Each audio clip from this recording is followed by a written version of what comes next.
Welcome back ناظرین. اور جیسے کہ میں نے آغاز میں بتایا یہ ساری چیزیں اسی پہ جی آج مختلف ریاکشنز بھی آئے حکومت کی طرف سے بھی.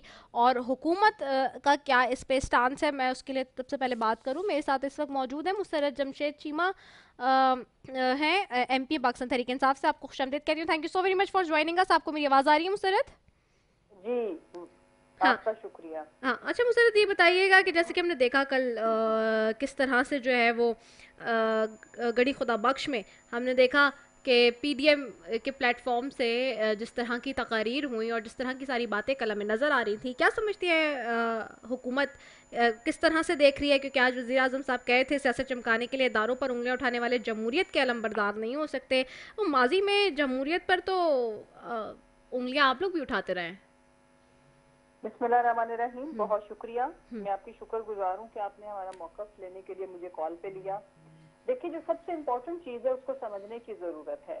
ہم نے کبھی بھی جمہوریت کے اوپر انگلیاں نہیں اٹھائیں، بلکہ ہم نے جمہوریت کے لیے کوئی 25 سالہ اسٹرگل ہماری ہے، اور اس کے بعد پھر ہمیں اللہ نے یہ دن دکھایا کہ ہمیں پاکستان کی عوام نے منتخب کیا. لیکن کل کے اگر ہم اسپیسیفک یہ جو جلسہ تھا، جو کہ گاڈ فوربڈ، اللہ ہمیں معاف کر دے کہ آپ کی سیاست اتنی پستی میں گر جائے کہ آپ کو جب آپ مینار پاکستان میں جلسہ کرو تو عوام نہ آئے. آپ نے باقی بھی پی ڈی ایم کے ناکام ترین جلسے دیکھے، تو آخری سہارا انہوں نے ان شہیدوں کی قبروں کا لیا. دیکھیں، ہم سارے ہی ہمارے کوئی نہ کوئی پیارے دنیا سے گئے ہوئے ہیں. جو مزار ہوتے ہیں وہاں کا ایک تقدس ہوتا ہے، وہاں کی ایک ریکوائرمنٹ ہوتی ہے. برسی کا مطلب آپ سب کو پتا ہے کہ کیا ہے. برسی کے معنی یہ تھے کہ، اور یہ احادیث میں بھی ہے بے شمار اور قرآن پاک میں بھی ذکر ہے کہ جب ہمارے کوئی بھی پیارے دنیا سے چلے جاتے ہیں تو ان کے مزارات میں قبروں کے اندر وہ ویٹ کر رہے ہوتے ہیں کہ ان کے پیارے ان کے اوپر پڑھ کے ان کی بخشش کے لیے دعا کریں.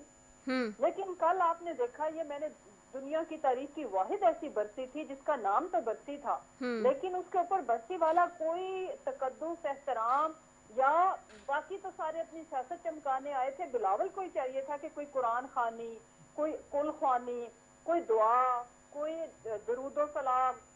تمام جو لوگ ہیں ہمارے پیغمبر انبیاء، ان کے اوپر بھی درود و سلام بھیجے جاتے ہیں ایسے مواقع پہ. لیکن میوزیکل شو، فرسٹریشن، ڈپریشن کا اظہار، اور لے دے کے پھر میں تو یہ کہوں گی کہ ان کو اب اپنی سیاست کو بچانے کے لیے ان دونوں نابالغ بچوں کو، سیاسی طور پر میں نابالغ کہہ رہی ہوں، کہ ان کو جا کے مریم کو بھی سہارا لینا پڑا تو محترمہ شہید کی قبر کا سہارا لینا پڑا. اور وہاں پہ باتیں کیا ہوئی؟ کوئی تذکرہ، کوئی ذکر، کوئی ریلیونس. اس جلسے کے جتنے بھی مقرر تھے، جتنے بھی تقاریر کرنے والے حضرات تھے، وہ سب اپنی اپنی جو لٹیا ان کی ڈوب چکی ہے، کرپشن کی نظر ہو چکی ہے، اور اس کرپشن کے پیسے کو بچانے کے لیے اس مزار کا سہارا لینے کے علاوہ وہ کچھ بھی نہیں تھا. ایک اور امپورٹنٹ چیز، میں کنفیوژن اینڈ ڈپریشن اس میں کیوں کہہ رہی ہوں کہ زرداری کی اسپیچ ہوتی ہے تو مضحکہ خیز چیز یہ کہ گانا پیچھے سے کون سا بجتا ہے، پاکستان کی تاریخ اس کی گواہ رہے گی کہ شیر کے خلاف جو ان کا ایک ترانہ ہے کہ شیر کا شکاری. تو آپ اس سے مضحکہ خیز اور کیا بات ہوگی؟ تو ڈوب کے چلو بھر پانی میں مریم کو تو اسی وقت مر جانا چاہیے تھا کہ تم اداروں کے اوپر جس طرح سے تصدیق کرتی ہو. جو ویسے ملک کی میں نے یہ دشمن. مسرت صاحبہ یہ اپنا ابتدائیہ میں بتایا ہے میں نے، کیونکہ میں وہاں موجود تھی کل اور میں یہی ساری چیزیں اپنے ابتدائیہ میں بتا رہی تھی. جی. تو اٹ واز سو فنی کہ ان کے جو ترانے ہیں وہ سیدھا سیدھا چپیڑ ہے ایک دوسرے کے منہ کے اوپر، اور وہی جو ڈی جے تھا اس نے بجا دیا کہ شیر کا شکاری آیا، اور وہ شیر کی جو سمبل والی محترمہ وہ برا جمان تھی اسٹیج پہ. اور پھر ہم نے جو دعوے تو نہیں کہنا چاہیے، ہم جو بھی پولیٹیکلی کلیم کرتے رہے اپنی اسٹرگل کے دوران کہ جب ان کے چوری کے پیسے کو جب ہم لوگ آئیں گے تو اس کو کوئی سیریس نہیں لیتا تھا. تو پرائم منسٹر صاحب نے بارہا اپنی تقاریر کے اندر، اپنی میڈیا ٹاکس کے اندر وہ یہ بات کرتے تھے، بلکہ نسیم زہرا کا ایک پروگرام بھی بار بار سوشل میڈیا پہ وائرل ہوا کہ یہ سب ایک ہو جائیں گے. کوئی ہماری بات سننے کو ماننے کو تیار نہیں تھا. اور آج آپ نے دیکھا پاکستانی قوم کے لیے اب کنفیوژن ختم ہو گئی ہے. اگر کوئی کنفیوز ہے تو وہ یہ پی ڈی ایم 11 جماعتوں کا، چور جماعتوں کا گٹھ جوڑ. اور کنفیوژن اس لیے ختم ہوگی کہ جو ہم نے کہا تھا یہ سارے آج अपने नजरियात को भूल के ये सियासी एक दूसरे के ऊपर तानो तशनी और एक दूसरे के ऊपर ब्लेम करते थे, एक हो गया। जब ये 14 साल जरदारी साहब कह रहे थे मैंने जेल में गुजारे, मेरी जुबान काटी गई, तो वो जिसके अब्बा ने जेल में डाला था वो तो स्टेज के ऊपर बैठी हुई थी, वो तो क्लैपिंग कर रही थी, आपके म्यूजिकल जो शो था उसको एंजॉय कर रही थी, जो कि बच्ची के ऊपर इन्होंने गाने बजाए, जो डांस अच्छा, परफॉर्मेंसेस म्यूजिकल हुई। शो था। अच्छा ये बताएं मुसर्रत साहिबा, ये बताएं कि आपको लेकिन ये नहीं लगता, चलें ये बातें तो हम और आप इसमें देख रहे हैं कि चीज़ें हैं, लेकिन ये भी तो है कि मरियम नवाज साहिबा का बीबी की शहादत वाले दिन नौडेरों पे उनकी कब्र पे खड़े होना, फातिहा करना, वहाँ जाना, आपको नहीं लगता कि इस तरह ऑपोजिशन इस पहलू से भी मजबूत हो रही है? नहीं देखें, वैसे तो कोई बुरी बात नहीं है, कोई हर्ज नहीं है कि अगर ये वाकई बच्ची की तकरीब होती, हमें एक दूसरे के खुशी गम में शामिल होना चाहिए, चाहे हमारे सियासी इख्तलाफात भी हों। अब तो ये अपने इख्तलाफात सिर्फ एनआरओ लेने के लिए भुला बैठे हैं, वो हमारी और तरबियत है वो, लेकिन ये बरसी बराए बरसी तो थी नहीं, जिन्होंने तो मोहतरमा की शहादत के दिन को लाइफ लाइन के तौर पर यूज किया। तो मैं तो एक बात और कर रही हूँ, मैंने 12 पहले भी की है, कि ये जो बिलावल है, ये मोहतरमा की शहादत का दिन, सानिया कार साज, यौम तासीस और भुट्टो साहब की शहादत का दिन निकाल के कोई 4 बंदे इकट्ठे करके दिखाए हमें। अच्छा, नहीं आते लोग, नहीं आएंगे। उसकी वजह ये कि उन शोभा के लिए उनकी जो भी स्ट्रगल थी वो सबको पता है। कराची वाला जलसा तो अच्छा खासा बड़ा था मुसर्रत साहिबा, यहाँ तो ज्यादती कर दी आपने ऑपोजिशन के साथ। उसमें भी वो क्या था, वो सानिया कारसाज पे था ना। हाँ। आप मतलब आपको you should not forget that. हाँ। मैंने बोला है कि वो बहुत बड़ा सानिया था, जिसमें जो पीपल्स पार्टी के वर्कर्स थे पाकिस्तान में, नहीं लेकिन कराची पीपल्स पार्टी का गढ़ नहीं है ना, आप लोग अगर ये कहते हैं तो वो फिर भी मैं अर्ज करूं, देखो पूरे सिंध से, जब आपकी सिंध में हुकूमत हो, पूरे सिंध से पब्लिक इकट्ठी करना, कैश मनी दे के, खाना दे के, 2 वक्त का, जितनी गुर्बत इन्होंने सिंध में फैला दी हुई है, और फिर ट्रांसपोर्ट दे के, जबकि आपकी 15 साल तकरीबन होने को है सिंध में इनकी गवर्नमेंट को मुसलसल, जिसमें कोई ब्रेक नहीं आया। तो उसके बाद इतना मजमा लगाना कोई इशू नहीं है, जबकि सिंपथी एक होती है, जो इनके ओकेजन हैं, जो 4 दिन है, मैंने तो बोला है 4 दिन के अलावा ये 4 बंदे इकट्ठे करे तो हम बिलावल को सियासी तौर पर कुछ ना कुछ सीरियस ले लेंगे, लेकिन ये दोनों नॉन सीरियस एंटिटी है, और इन्होंने अपना सियासत में इंतहाई मजाक खुद बना लिया हुआ है। इनका बयानिया सुबह कुछ, दोपहर कुछ, शाम कुछ, सारा वक्त वो कौन सी ऑपोजिशन है जो सारा वक्त अपनी सफाइयां दे रही होती कि भाई बिलावल नहीं गए मौलाना के जलसों पे, ठीक है, और मौलाना साहब नहीं आए बिकॉज आपको भी पता है मौलाना साहब तो हमेशा कैश मांगते हैं या अपॉइंटमेंट्स मांगते हैं, उनको तो फौरन अपना वो, अच्छा ये अच्छा he is a good bargainer, वो हमेशा अच्छी बार्गेनिंग करते हैं। अच्छा ये बताएं कि अभी इस वक्त शायद खकान अब्बासी साहब बाहर जा चुके हैं, और खबरें ये हैं जो जराए बता रहे हैं कि कुछ बाहर होने जा रहा है, जो है वो स्टेक होल्डर्स बैठ रहे हैं और कुछ मुज़ाकरात होने जा रहे हैं। क्या हुकूमत,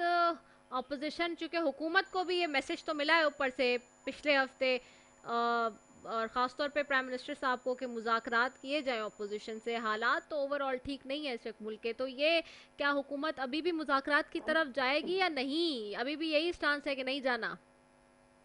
नहीं देखिए, 2-3 बातें आपने कर दी हैं डिफरेंट किस्म की। सबसे पहले ये कि हमने कभी मुज़ाकरात से मना किया ही नहीं है, लेकिन ये मुज़ाकरात कहते हैं एनआरओ, जो हम कभी नहीं देंगे, हमारे पास इस चीज का मैंडेट ही नहीं है, हम अवाम के भी गुनाहगार, अल्लाह के भी गुनाहगार, हमारा मौका किसके ऊपर बहुत। अच्छा, आपके पास मैंडेट नहीं है एनआरओ देने का? उसकी वजह ये कि हमें अवाम ने मैंडेट दिया है एनआरओ ना देने का, हमें अवाम ने चुना है कि आपने अकाउंटेबिलिटी फॉर ऑल करनी है, क्रॉस द बोर्ड करनी है, ट्रांसपेरेंसी लेके आनी है, तमाम चोरों को ना सिर्फ आइडेंटिफाई करना, उनसे लूटा हुआ पैसा भी वापस लेना है। तो हम तो इनको बिल्कुल भी, हम दोबारा अवाम की अदालत में जाने के लायक नहीं रहेंगे, ना हमें जाना चाहिए अगर हम इनको एनआरओ देते हैं, नंबर 1। नंबर 2, दूसरी बात ये कि ये वाहिद अपोजिशन है, मतलब देखेंगे पाकिस्तान के अल्हम्दुलिल्लाह सुम्मा अल्हम्दुलिल्लाह सारे स्टेक होल्डर इस मुल्क में बैठे हैं, सबसे बड़ा स्टेक होल्डर इस मुल्क के अवाम है, मैं और आप हैं, उसके बाद इस मुल्क के इदारे हैं, उसके बाद इस मुल्क के इदारों के जो उनको रिप्रेजेंट करते हैं, लेकिन ये वाहिद वो लीडर हैं जो इनकलाब लाना चाहते हैं बाहर बैठ के, मूवमेंट चलाना चाहते हैं बाहर लंदन में बैठ के, इनको बताया जाए दुनिया में इस तरह की कोई एग्जाम्पल मौजूद नहीं है, और जबकि जो लोग इनकलाब लाने की बातें करते हैं या ख्वाहिश रखते हैं वो इनकलाबी भी होते हैं और उनके मिशन और उनका जो कॉज बहुत बड़ा होता है, अपनी जात से हटके होता है। यहाँ पे तो सारी बात स्टोरी जात पे शुरू जात पे खत्म। मसलन ये वो मरियम है जो कहती थी मेरी लंदन तो क्या पाकिस्तान में भी कोई जायदाद नहीं है। उसके बाद इनके बच्चों ने और इन्होंने उन अपार्टमेंट में जिनमें जुटाई से ये आज भी बैठे हुए जहाँ से ये रॉ की लिखी स्पीचेस करके इस मुल्क में इंतशार फैलाना चाहते हैं। अच्छा, ये डिसाइड कौन करेगा कि एनआरओ होता क्या है? आप लोग कह रहे हैं कि एनआरओ देंगे नहीं, वो कह रहे हैं हम एनआरओ मांग नहीं रहे। तो ये एनआरओ की बहस है क्यों इतनी? जी मैं अर्ज करती हूँ, एनआरओ वो होता है जो इन्होंने 34 पॉइंट्स जब पाकिस्तान को ब्लैक लिस्ट में जाने से बचाना था, ग्रे लिस्ट में जाने से बचाना था, सेटअप की मैं बात कर रही हूँ, उसपे जो 34 पॉइंट्स ऑपोजिशन ने दिए थे वो मेरी बहन आप अगर सारे पढ़ लें उनमें से कुछ पॉइंट्स मैं आपको बता देती हूँ कि मनी लॉन्ड्रिंग के जो है ना वो उस अलाउड होनी चाहिए, यानी कि चंद जो करोड़ है उनके ऊपर एग्जैक्ट फिगर्स आप उस पर पढ़ लीजिएगा खुद भी कि उतने केसेस इतने अमाउंट की अगर करप्शन हो तो नैब में केसेस नहीं होने चाहिए। और वो इतना मज़क्का खेज डॉक्यूमेंट ऑपोजिशन सारी ने प्रोड्यूस किया कि अगर ये आप लोग मानते हैं तो हम पाकिस्तान के लिए वोट करेंगे, अदरवाइज चले ये बात तो गुजर गई, अभी का बताए ना। इसी को एनआरओ कहते हैं। इसके अलावा अगर ये कहते हैं, बात सुने ना, अगर ये रिफॉर्म्स लाना चाहते हैं, इलेक्शन रिफॉर्म, हम इनके साथ बैठेंगे, हम इनके पास चल के जाएंगे। अगर ये इंस्टीट्यूशनल रिफॉर्म, किसी भी इंस्टीट्यूशन के अंदर रिफॉर्म लाना चाहते हैं, हम इनके पास चल के जाएंगे। लेकिन वो नैब में भी तो चाह रहे थे, नैब पे तो तहफुजात हैं। अब तो देखें वो तो वहाँ सेनेट में भी उनको बुलाने की बात हो रही है चेयरमैन साहब को। नहीं वो तो सेनेट में देखे हैं, क्योंकि कोई भी इदारा जब इनको अकाउंटेबिलिटी के लिए एक ड्यू प्रोसेस को फॉलो करेगा तो ये कहेंगे कि बदमाशी करेंगे कि हम आपको बुलाते हैं। ये तो ऐसे नहीं जैसे कोर्ट इनको बुलाए तो ये कहें कि हम सुप्रीम कोर्ट के या हाई कोर्ट के जजेस को भी बुलाएंगे। भाई ठीक है, अदालतों के अंदर जो भी कानून हम बनाते हैं लेजिस्लेटर, उसकी अमल दरामद होता है, लेकिन इसका मतलब ये तो नहीं है कि हम इंडिविजुअल जो हैं, हम पार्लियामेंटेरियन जो हैं वो कानून से बाला तर तो नहीं होंगे, इदारों से बाला तर तो नहीं होंगे। तो चेयरमैन नैब पर्सनल जाती हैसियत में कुछ भी नहीं है, लेकिन जब वो चेयरमैन नैब है तो वो एक इदारे, पाकिस्तान के अकाउंटेबिलिटी के सबसे बड़े इदारे को हेड करते हैं। लेकिन देखे ना मुकदमात भी तो सिर्फ ऑपोजिशन में बन रहे हैं। ऑपोजिशन को इसी बात के तहफुजात, उनके जो रिजर्वेशंस हैं वो कह रहे हैं हुकूमत में नहीं रहे। सुप्रीम कोर्ट में आपने भी जाके जो है वहाँ पे वो बीआरटी पे आपने भी जाके वहाँ लिया हुआ है उसके ऊपर, तो अब वो ये बार बार कह स्टे ले लिया है आपने, तो अब वो बार बार यही कह रही है ऑपोजिशन के आप लोग तो जाके स्टे ले लेते हैं और फिर बाकी चीज़ों में ऑपोजिशन के ऊपर ही सारे केसेस बन रहे हैं। देखिए मैं अर्ज करूं कि सबसे पहले तो ये कि इनके ऊपर जितने भी केसेस हैं वो 99% वो ही केसेस हैं जो दोनों जमातों ने एक दूसरे के खिलाफ बनाए थे, हमारे से पहले के हैं। एक बात, नए केसेस इनको चाहिए कि ये हाईलाइट करें, ये बताएं कि हमने आने के बाद इनके ऊपर कौन से केसेस बनाए हैं, कितने बनाए, उनकी परसेंटेजेस क्या है पहले वाले केसेस की और अब की। हम क्या चाहते हैं, हम जितने भी केसेस हैं उनको मंतकी अंजाम पे पहुंचाना चाहते हैं कि ये जो ड्रामाबाजी है कि मैं तेरा पेट फाड़ के पैसे निकालूंगा, फिर उसी पेट में ये खाना ठोंकते हैं, एक दूसरे के दस्तरखान लगाते हैं, मेहमान नवाजियों के कसीदे पढ़ते हैं, एक दूसरे की मेहमान नवाजियों के मोतरफ होते हैं, फिर नूरा कुश्ती खेलते हैं। जब अवाम को गुमराह करना हो, वोट लेने हो, तो फिर ये अपने अपने बयानिए को प्रचार करके पावर में आके फिर बारियां लगाते हैं।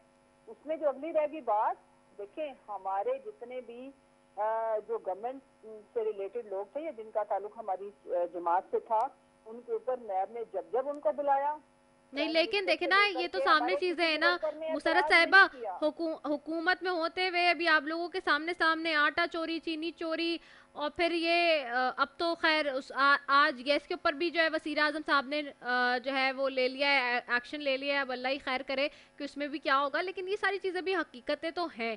बहुत शुक्रिया मुसरत चमचद सीबान साहिबा, क्योंकि मेरे पास वक्त खत्म हो गया, मुझे ब्रेक पे जाने के लिए बार बार कहा जा रहा है। Thank you so very much for giving us time. We'll be go for a short commercial break, we'll be right back after it.